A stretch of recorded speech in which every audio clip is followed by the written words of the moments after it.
Yung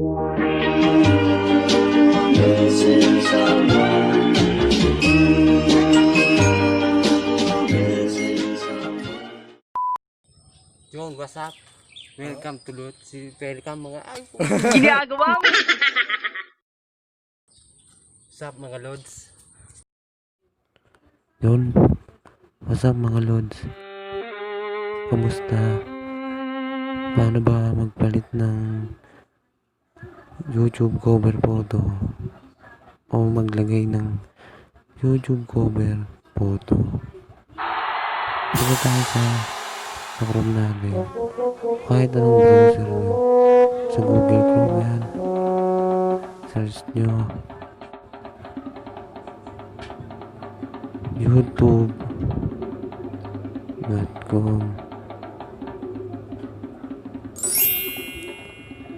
Ayan, so pupunta kayo dyan,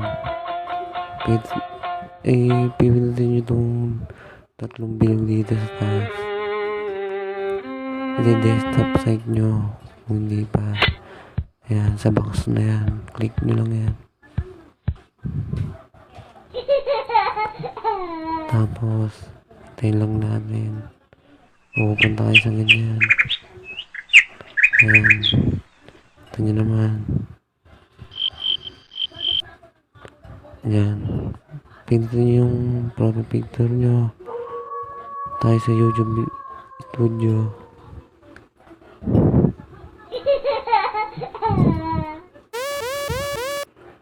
Yan, tayo lang natin. So, dyan ka na pupunta.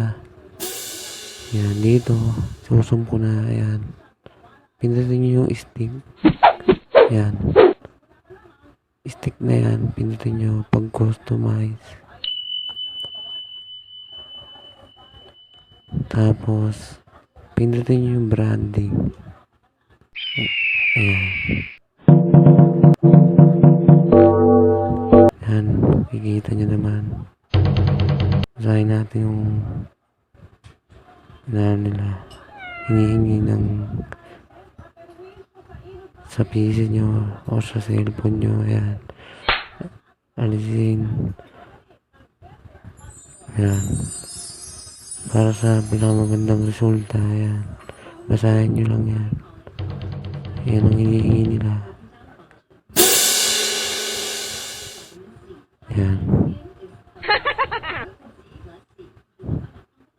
ganun. Search lang sa Google kung gagawa kayo. Ayan, mag-upload.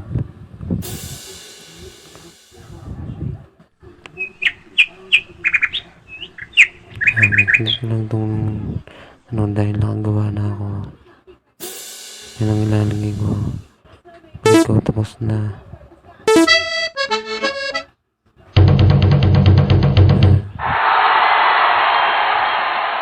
Kung gusto nyo Tagalog o English yung nyo, cellphone nyo, bahala, nasa sa inyo na yun. Akin nakatagalog para maintindihan nyo rin. Yan, kung hindi kayo marunong maintindihan ng mahihirapan kayo maintindihan ng English. Ayan, ano nakalagay dito, baguhin na bago na. Yan, kita nyo naman na bago na.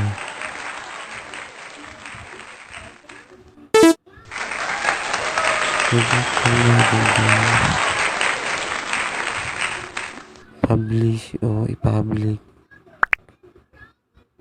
Ayan.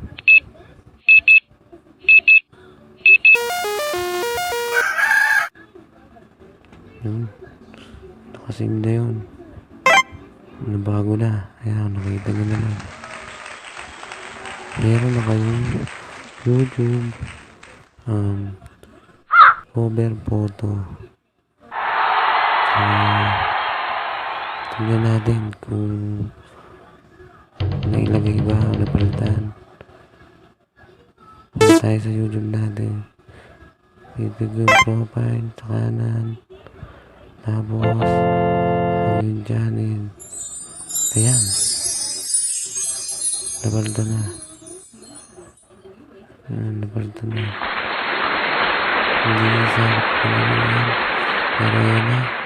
Meron na tayong YouTube, cover photo. Ayan. Kung nagustuhan yung video na ito, kung merong naitulong sa inyo to, like mo naman yung video na ito at subscribe mo na rin at click the notification bell para sa susunod na mag-upload ako tungkol sa mga ganitong video tutorial ay i-share ko sa inyo kung paano. So maraming salamat.